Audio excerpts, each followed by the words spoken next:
Medicaid is not for the faint of heart at this moment. When you have that many people going through an eligibility review process at the same time, you're either going to demonstrate your system has a capacity to achieve success, or you're going to demonstrate your system is broken. People don't realize how much work goes into modifying systems and making these changes to be able to meet these requirements. And that now the work associated with that is making sure they understand these changes that are coming. These individuals and their families probably don't even fully understand what's happening. It is going to take all of us to make sure that we're reaching those individuals where they are. It's too big to fail. The hearts that people in this industry carry are bigger than their chest. It's almost like you've got this army of just giants and superheroes that so many people count on and depend on and don't even know who they are. Welcome, everybody. Appreciate you all tuning in to the next episode. Super excited for today's guest. We got Jessee, Senior Vice President, Sellers Dorsey. Been looking forward to this conversation. Gary and I met each other way back when I was a baby CFO at the Medicaid department in North Carolina, and we crossed paths at NEMD. So, Gary, welcome to the show. Would love to start with the role that you're playing right now and a little bit about your background, and then we'll get into it. Sure. I'm a Senior Vice President at Sellers Dorsey. I lead our national consulting practice and work across the country with a team of very, very talented professionals, former state officials, former managed care executives, former policy directors. And our firm is unique in a sense that we really focus on Medicaid. We're a mission impact firm, and we all care deeply about the Medicaid system, this ecosystem that we all find ourselves in, and we dedicate our efforts towards that. Really happy to join you, Trey. Awesome. Good to have you here. And it's super important work that you all are doing. Gary, I think what's unique about what you're up to is, one, the focus in Medicaid, but two, you span the ecosystem across Medicaid agencies, managed care organizations, and then you're also supporting, let's call them vendors, tech solutions, point solutions. I think there's a lot of names that can be applied to that category. There's a lot of change going on right now in the sector, particularly around HR1, redeterminations. What's happening out there, and what are people talking about right now? Yeah. So, Medicaid is not for the faint of heart at this moment. And I think, Medicaid has just been evolving. I think since COVID, it feels like we just got our footing after the public health emergency and trying to establish some normalcy. And with HR1, there is a lot of transitions happening. The times, vary by implementation timelines, but what it really means when you get down to it is lots of work for state agencies to ensure their readiness to meet these mandates. So if you're a state that has expansion populations, you're awaiting the final rule for community engagement work requirements. Regardless of the color of your state and regardless of whether you expanded or not, you're organizing your MMIS systems and your eligibility systems to be able to meet the requirements for redeterminations. And, I think people don't realize how much work goes into modifying systems and working with these huge systems and making these changes to be able to meet these requirements. And then there's the whole notion of how do you communicate to impacted individuals? What's the role of MCOs? What's the role of providers? What's the role of solution partners? I mean, there's an opportunity for every single part of the system to come together to really help the people that we have the privilege to serve. Yeah, and coming together was a key theme. Recently had a panel discussion. We called it Unwinding the Unwind, and it was Matt Salo, Dana, Cheryl Roberts, Jen Strohacker. So it was kind of an all-star crew talking about lessons learned during the unwind. Gary, will you reflect on the experiences that you're hearing about from the unwind? What can folks start to do right now in order to plan for that operationally or otherwise? What's on people's minds? Sure. So I think the unwinding brought light to lots of challenges in states. When you have that many people going through an eligibility review process at the same time, you're either going to demonstrate your system has a capacity to achieve success, or you're going to demonstrate your system is broken. And I think a lot of A lot of Medicaid directors across the country were very open and honest about their system challenges. I think the unique difference here is when we went through the public health emergency unwinding, we knew because states were still, man, they were still monitoring eligibility. So we knew we were going to lose a lot of people who were otherwise, were no longer eligible. And I think the message was that the Medicaid program was just turning over all of these people and kicking them out of Medicaid and sending them on their way. I think the real difference now is the pressure around these redeterminations under HR1. We've already cleaned up. These are not people that otherwise we know are not eligible. They were eligible during COVID, and the federal administration mandated that states leave them in Medicaid eligibility. So now we're talking about a sub universe of people that predominantly are eligible, and that now the work associated with that is making sure they understand these changes that are coming. So I think Medicaid directors, every state is focused on how this heavy lift is going to work. And I think the other thing that's been incredibly helpful, our federal partners have also been so supportive to states in helping them identify partners that might be able to carry some of the burden of, partners they can lean on to help them meet the standards.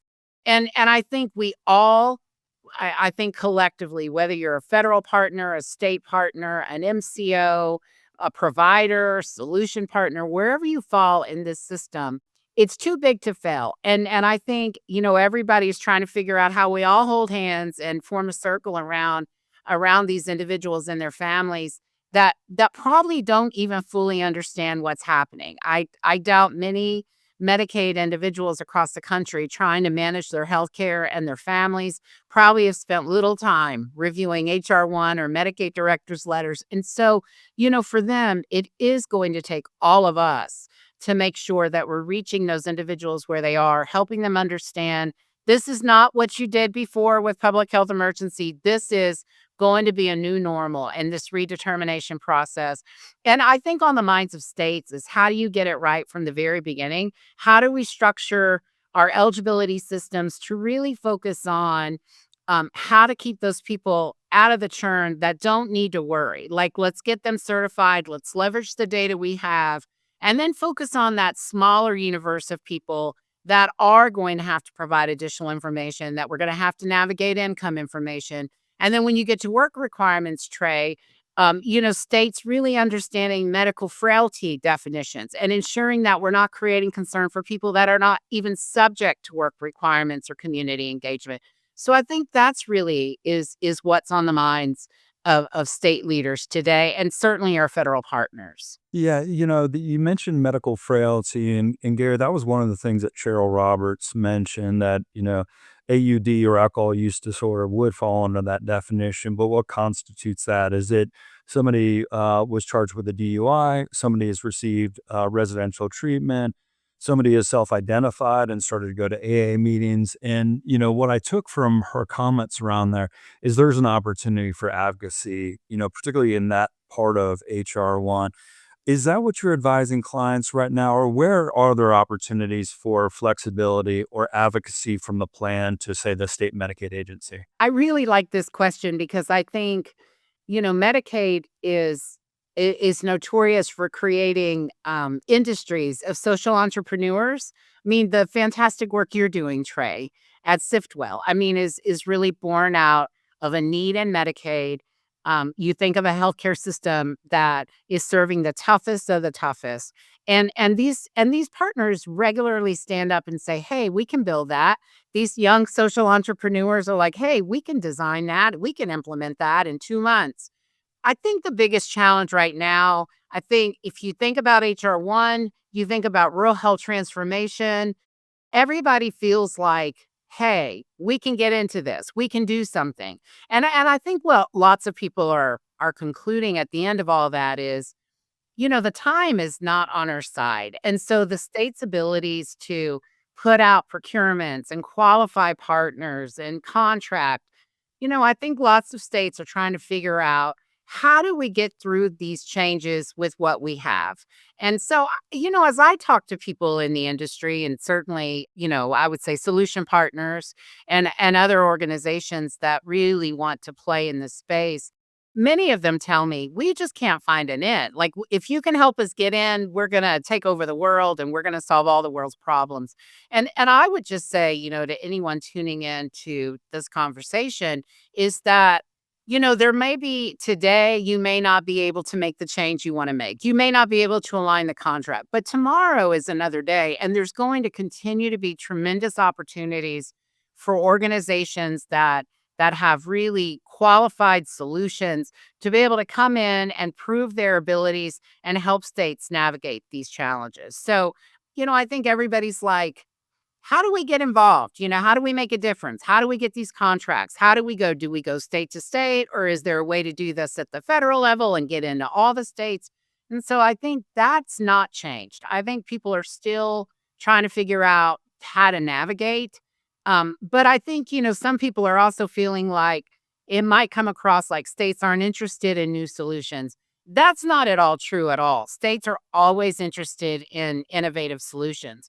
But I think if you're a state that's trying to navigate these federal changes, you're a state that's already responding to budgetary challenges in your own state, and you mix all of those things together, you're going to try to achieve success with as little impact as possible. And it doesn't mean they're not committed. It doesn't mean they're not interested in doing new things, but there's like, how do we get to the finish line on this requirement?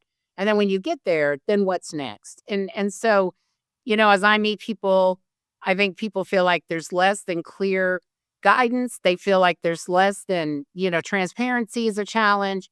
There is so much happening. States are being pushed to the brink. Medicaid directors, and having been a Medicaid director, it's the toughest job. And everybody says that, like, oh, that's the hardest job in the industry. Medicaid director roles are really the toughest job. I think one of the toughest jobs in state government. And even on a good year, they're hard. In a tough year, they're really challenging. And with tough state outlooks and then tough challenges in terms of implementation of policy changes at the federal level, it is a very, very tough job. And not to mention, Trey, there's 22 new Medicaid directors in this country. So when you think about the turnover, sometimes it's not turnover, sometimes it's just career advancement. They're moving up into higher roles.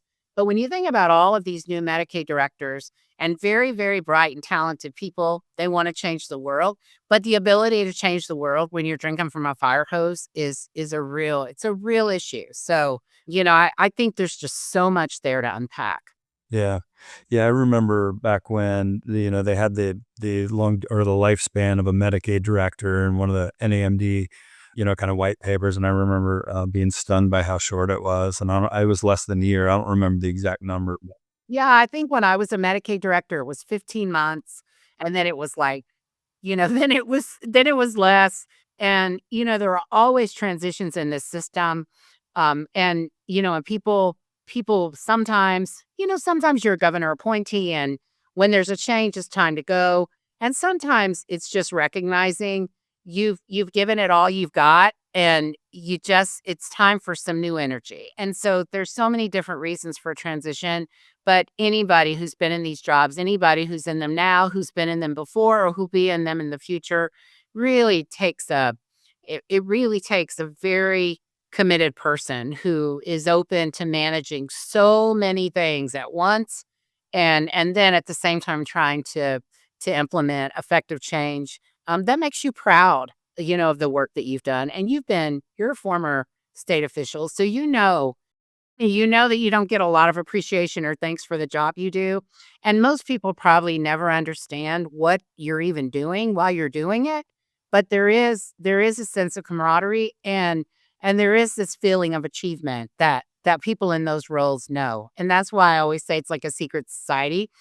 People that have been in those jobs understand what it takes, and they understand how you celebrate those wins and achievements when you have 17 more waiting to move right behind it. Yeah, that's right. Yeah, and Gary, you spent a lot of years as Texas Medicaid director.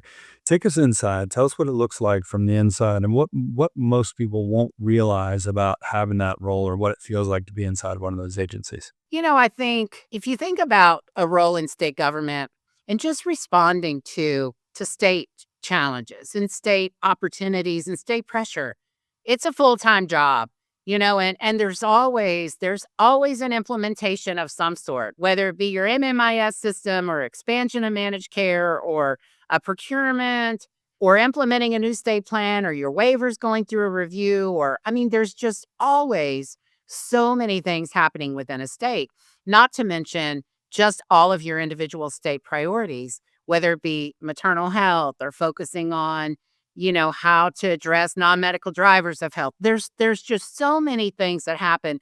And I think people, and I mean, I took offense when people would say to me when I said, "Yeah, I work in state government." They're like, "Oh man, I wish I had a state job."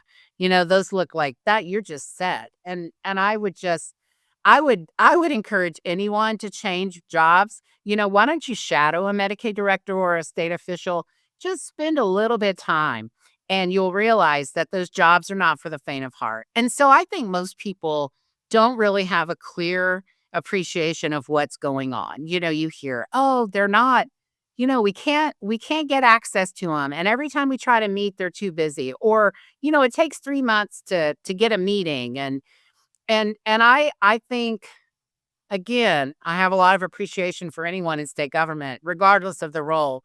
But I think most people don't realize how much goes on within these state organizations and how much there is to do, just not to mention federal priorities and shifting priorities, just staying up to speed on your own state's priorities, your own legislative session, your own interim committees, all your legislative reporting, just the amount of time you spend testifying and trying to respond. And then aside from that, depending on your availability as a Medicaid director or state official, it's all of the advocacy work. It's working with providers, working with associations, working with legislators, managing your relationship with your federal partners, and trying to balance all of that at the same time when you might be term limited or you might only be there for a short amount of time. So, I think people they draw conclusions about people based on their visibility and based on, what it appears, how much they can get access to them and all of those things. But I'll tell you, for every state official, there are countless things that they're managing and countless things that they've implemented or countless things that they should really take pride and appreciation. It's just not something that's regularly done. It's not you don't report out like and just the sheer amount of meetings. If you run a big state or you run a small state, every vendor or every solution partner wants to have FaceTime with you. Every managed care organization that might want to come to your state or might be in your state wants to meet with you. And if you think about all of that, not to mention disgruntled individuals and people that find your name on the internet, they're like, "I want to talk to you about my particular experience." Your days are not your own, and every day looks a little bit different. And I always say the days that you feel like you're going to show up to work and it feels like a quiet day, those are the days that you should really, really worry. So, I think that's how I would characterize that. Yeah, I remember those days. It was the days that I thought I was gonna get a little bit of peace that I really needed to put my seatbelt on. Gary, you mentioned approaching or getting meetings with the Medicaid agency. I mean, when I reflect on my experience and in the context of the conversations I'm having with a lot of managed care folks, they're saying that there might be opportunity here in HR1 for advocacy. What's the best way to approach your Medicaid agency? And, the experience I had sometimes would be a provider group would show up, still it was under fee for service, but I would have a meeting about rate increases. Meanwhile, I'd look through the blinds in my office and see fancy cars, filling the parking lot. And, so what's the best way to approach a Medicaid agency or a Medicaid director with a particular issue or a point of advocacy, particularly in light of HR1 right now? Any recommendations? Yeah, I mean, the first thing I always say to people is, by design, Medicaid directors and state government employees live under a microscope anyway. And most business does not get done by you getting a meeting with a Medicaid director and saying, "Hey, we'll solve this problem for you." And the Medicaid director says, "Hey, that's great. Let's just get you contracted and start tomorrow." I think understanding how work gets done in state government, Trey, is incredibly important. And there's no shortage of people who want FaceTime with Medicaid directors and state officials.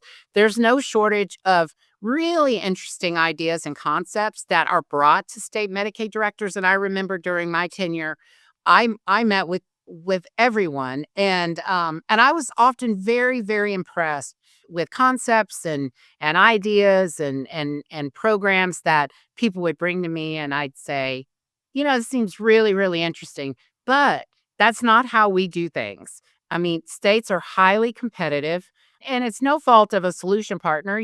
State puts out a competitive procurement. You have to demonstrate you're doing something already in 3 states. You need references from states. And if you're a brand new social entrepreneur, it's hard to even meet those minimum standards. And so sometimes it's looking for opportunities to partner with organizations that already have a footprint in a state. And quite often it's understanding the service delivery system within a state to help you understand what you should even focus on. So if you're a provider and you're in a state that's managed care, even bringing those concepts are not always that helpful, because I've had many a meeting where I'm like, this sounds really interesting, but our primary service delivery system is managed care. And so you should be talking to managed care organizations about the value you can bring, your return on investment, and really demonstrating to them you're going to help them move the needle. Because most Medicaid directors, unless you're managing fee for service, and even in fee for service was not ripe for tons of just innovation, most of that innovation happens at the ground level, and it happens with your managed care organizations, or if you run ACOs, or whatever your service delivery model. And I think that's important for people to understand. Doesn't mean a Medicaid director doesn't want to meet with you, but it might mean the Medicaid director is going to tell you, "I think this is great, but you need to go and talk to the managed care organizations that were paying premiums to manage care." And so you might ask yourself, who would buy this? Like, who actually is going to pay for this X solution? And that this X solution is going to be paid for by these Y providers or managed care organizations. I probably don't need to go and try to get a meeting with the state to demonstrate this. And equally so, the managed care organizations, by contract, they're having regular meetings with leadership or their health plan oversight teams, and they're bringing and demonstrating these types of innovations they're implementing. So your message still gets made, but you might just be really kind of going up the wrong tree. Like, read the room, understand who's going to pay for something, understand how these things get procured, and it might help you alleviate the need to like fly across the country to meet with a state Medicaid director only to find out you got 30 minutes with them, but nothing ever happened. And it might have been helpful for you to think, they're never going to buy this. They're never going to pay for this. And same thing true even now, with HR1 impacts.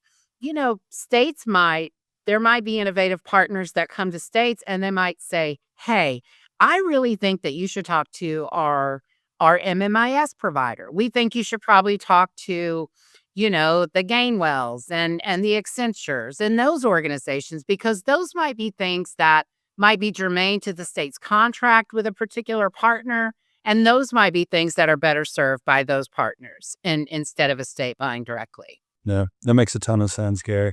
And so much of this information is public. What's on the governor's agenda, what's on the HHS secretary's agenda, or Medicaid director's agenda, and kind of dovetailing into that in addition to the service delivery model. I really like that. Gary, a minute ago, you talked a little bit about Medicaid agencies already being pushed to the brink. One of the other really big market forces that I'm hearing about, and even hearing from our current clients, is around fraud detection. And so you take HR1, you take fraud detection, it doesn't feel like there's any capacity left, if there's even capacity to do those things.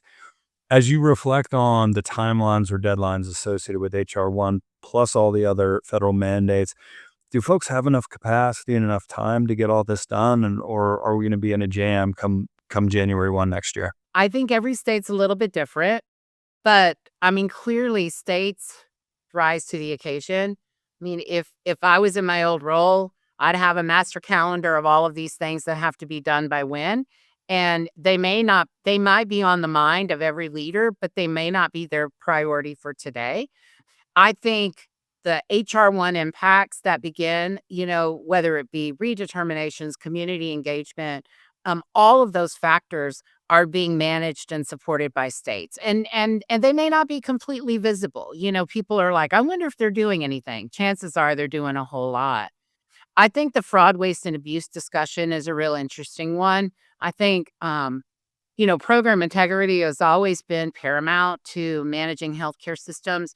And I talk to people and now it's like, oh, there just must be, these programs are rampant with fraud.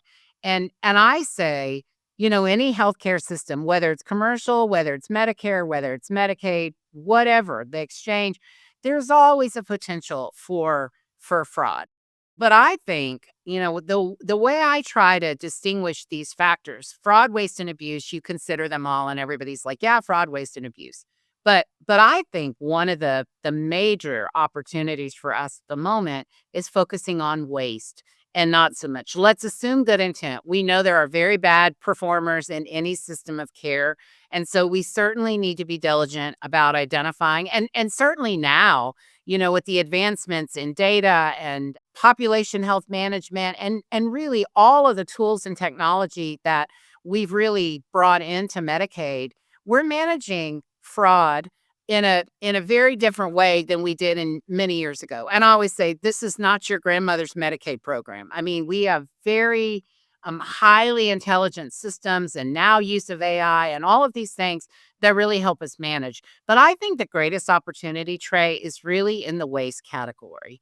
And it's like, do we have systems that allow people to fall through the cracks? Do we have challenges with the way programs are implemented because we assume everybody's perfectly clear on the expectations of the state?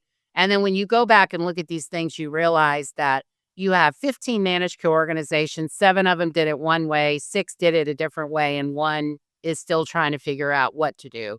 And I think that is really where the partnership lies. And so I really try to separate those categories in my mind. And listen, I've been around a long time. I know that fraud exists in any of these systems of care. And we certainly, I was talking to somebody the other day and I was like, if you think about the fraud that exists in a system of care, and you have, these providers that are manipulating these systems and really taking these precious dollars. At the same time, you have people waiting many, many years to even access waiver programs and all of this. It really is important for all of us to do our best work to ensure that we're taking out these bad providers. But I think we have this opportunity, as I characterize the waste space, and to make sure we've been completely clear in terms of what success looks like and making sure we take the opportunity to make sure these systems and very complex systems that we're managing and running and operating, that we really have rooted out where the potential for waste lies. And so, that's how I would respond to that piece. Yeah, that's good. Thanks for sharing that, Gary. I'm gonna switch gears and go back to the social entrepreneur concept for a minute, Gary. I think there's a lot of really smart people out there with a lot of really good solutions. Sometimes those fall like they just don't end up moving the needle. When you're working with your existing clients or potential clients or even just making observations about what you've experienced personally or heard about, why is it that things break down when it comes to the rubber meeting the road, so to speak, and moving the needle in terms of real health outcomes or reduce cost, etc. Yeah, and I agree with you that I have been amazed at the level of innovation and just so many. Thank God for all of these individuals that didn't turn their back on Medicaid and have said, we want to get in, we want to make a difference, and we can really solve these problems. Couple of ideas around that. First of all, I think one of the challenges is when somebody is really designing an innovative solution. They almost have to be really clear from the beginning. What's the problem you're trying to solve? And is it a top priority problem for the people that want to buy it? And so I think that's the first thing is understanding. I think the second thing about when we talk about moving a needle, and I think the health plans that I work with personally, and certainly you look across the country, the health plans are kind of at a pivot point too. And I think they've adopted so much innovation. They've contracted with so many different organizations that Trey, at some point, it's like I have 17 vendors that all independently have something that just looks amazing. And but then you put them all into one big operating system, and it's like, okay, who's moving the needle? Who do I give credit for making a difference? And do I need 17 organizations and 3 of them that are solving for the exact same thing? It gets really, really complicated. So, I think health plans are really trying to understand what are the innovations they've adopted? How are they actually managing those innovations? And how do you scale those innovations that in your heart you believe have the greatest impact? So I think I always say there's always room for innovation in Medicaid. I hear from people at the moment, they're like, well, this managed care organization's not onboarding any new vendors. They're redesigning their processes. They've established medical economics review committees. And that had to happen. I mean, these premiums are precious, these dollars are precious. And it's really important time to pause and say, what are the solutions that we've invested in? And which ones actually are making a difference? So, I say there'll always be the system of care, always is interested in social entrepreneurship. We're always interested in doing things smarter and not harder. But I would say anybody tuning in that has a really good idea and is like, man, we know we're onto something, but we can't get anybody to even bite on it. I mean, what I would say is your innovative solution really that innovative? Are there other organizations that are doing the exact same thing and you're just not aware? More importantly, I met with many of solution partners and social entrepreneurs that are like, "Oh, this is what we do. We built this, it does that. You won't have to worry about this anymore." And the thing that they might be solving for is not even that big of a problem. It's not one of your top 10 challenges you face as a plan. And I think the other thing that I see a lot of times, even with organizations that I work with, is that they really might have designed something super innovative, but what they haven't thought about is what's in it for a managed care organization or what's in it for a state. And a managed care organization is interested in doing business with organizations that are solving real problems for them, not addressing something that doesn't even rise to a problem category. And so, that I think that's really hard for people who feel like they've spent this time, these dollars to really design something meaningful. And it doesn't mean it's not meaningful. It just might mean it's not the most meaningful issue right now. So I don't want anybody to get discouraged and say, Gary's saying that people are not interested in innovation. We are. If you look at our system today, many of the partners we rely on didn't even exist 15 years ago. So there is an opportunity, but you need to really understand again, you need to understand what problem you're trying to solve. Is this problem a real problem for the people who are going to pay for it? And is it really a differentiator in terms of like, there's not 17 other people that do the exact same thing and have just been in business 30 years longer than you have. So I think there's lots of factors to contemplate in that regard. Yeah, and we're hearing more and more about that. The vendor fatigue is definitely real, and I even experienced it back when I was running the plan, and so I think I'm seeing more and more of that. And if you're showing up in kind of priority place 8, 9, or 10, a Medicaid director or even a plan CEO doesn't have time for anything beyond 5 usually, with at least within the week. So It's true. yeah, I got a question for you just out of curiosity, Gary. I was in a fee for service state pre-managed care. You sometimes see states go back and forth with carve-in and carve-out, and whether that's LTSS or mental health services, et cetera. Why does that, like, take us inside the decision process to either carve in or carve out something? Because I've just never been part of that decision. A lot of it really falls to quite often it's political pressure. And this is where I say, one of the toughest jobs is these transitions are not easy, Trey. And when you move to managed care and you carve in a benefit into managed care, going back, taking that back out and unwinding that is very, very complex.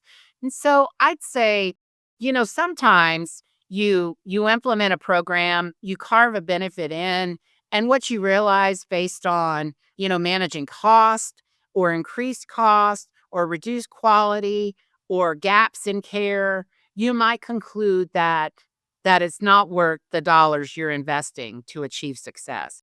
And sometimes there's really nothing wrong. The decision to move was not an inappropriate one.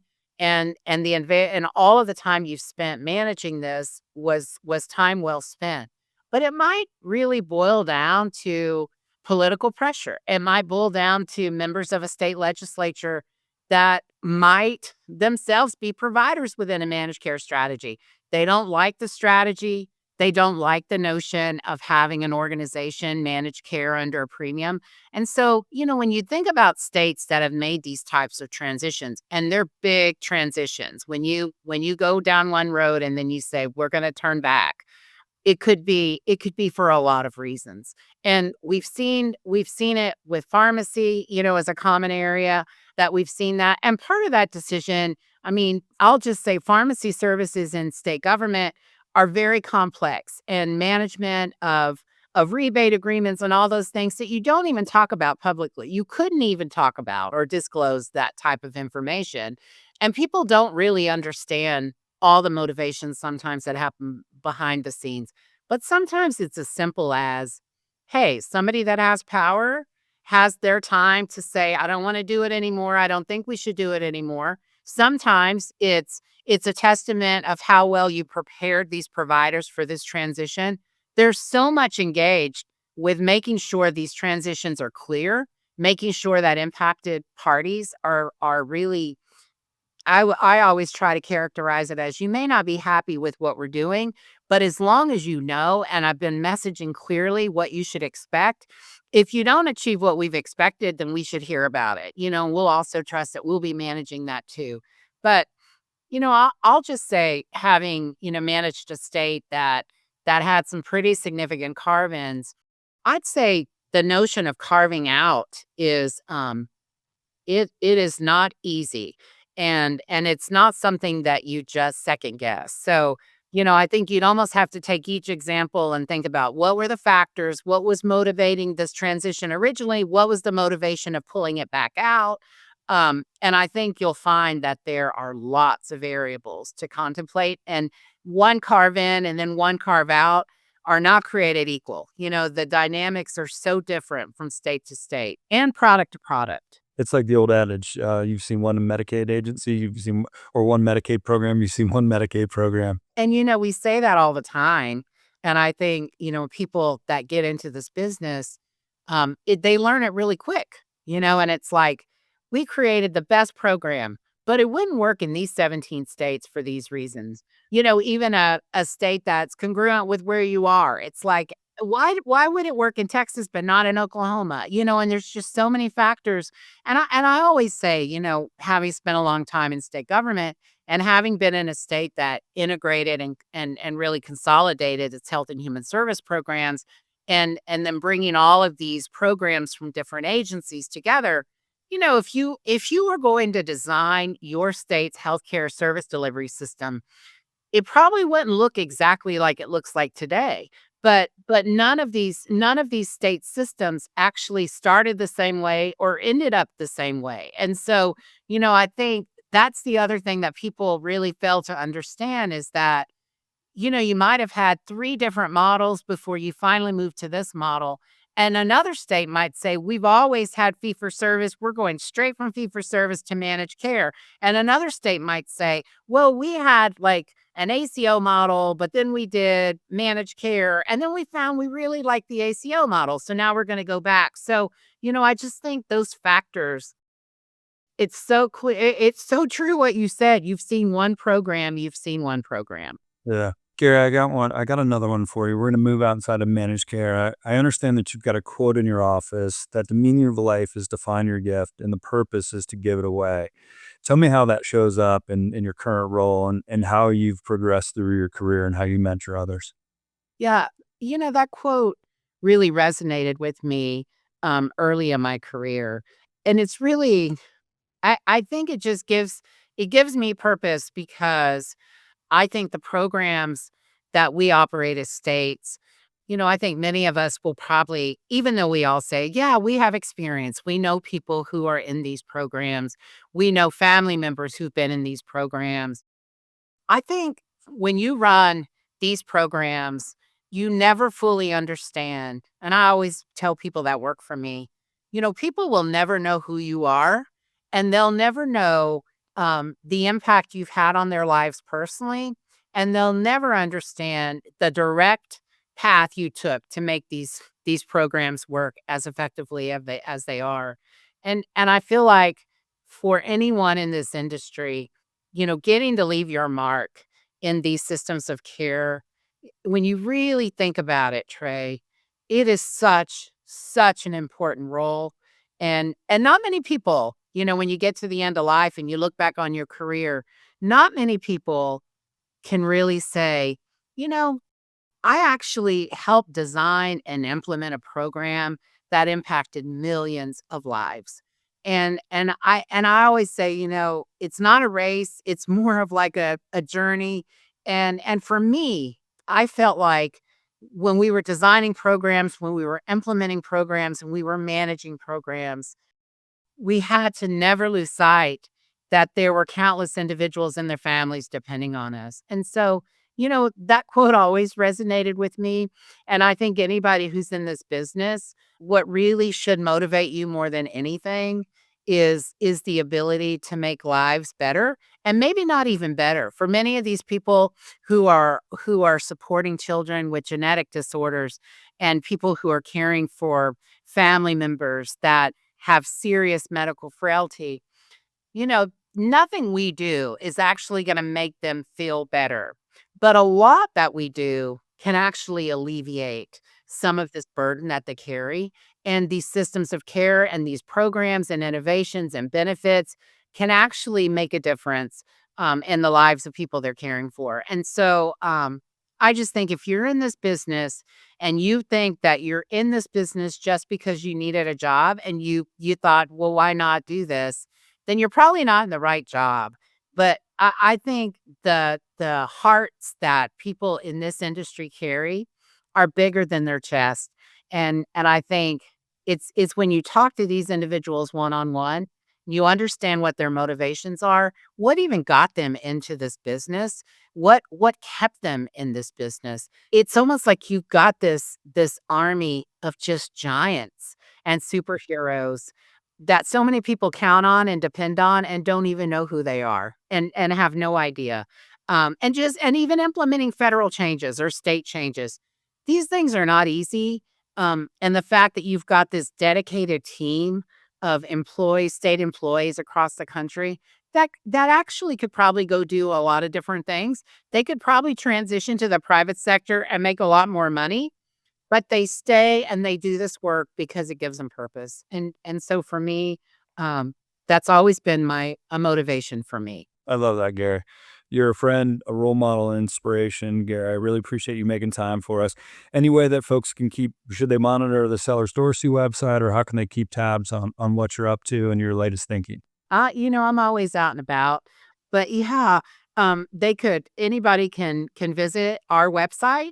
We also publish what we refer to as a digest, and it synthesizes state and federal policy. And people who use that tool tell me regularly, "Thank you so much for putting this information out there." And it really is a testament of our team at Sellers Dorsey, our marketing team, and our policy SMEs that really manage that flow of data. And there's so much information moving that sometimes you just want a simple place to understand it. But, I'll say, I'm sure we'll run into each other out on the conference circuit. But I really appreciate the opportunity, Trey, to spend some time and talk about this system of care that we both find ourselves in. Um, And I really appreciate the opportunity to even get to highlight some of my wisdom. I don't know how valid it is after all these years, but certainly there's still a tremendous amount of work to do, and I know we'll all do it together. So thank you so much. Awesome. Thank you, Gary. Check out Sellers Dorsey's Digest. And Gary, Jessee, thank you again. My pleasure.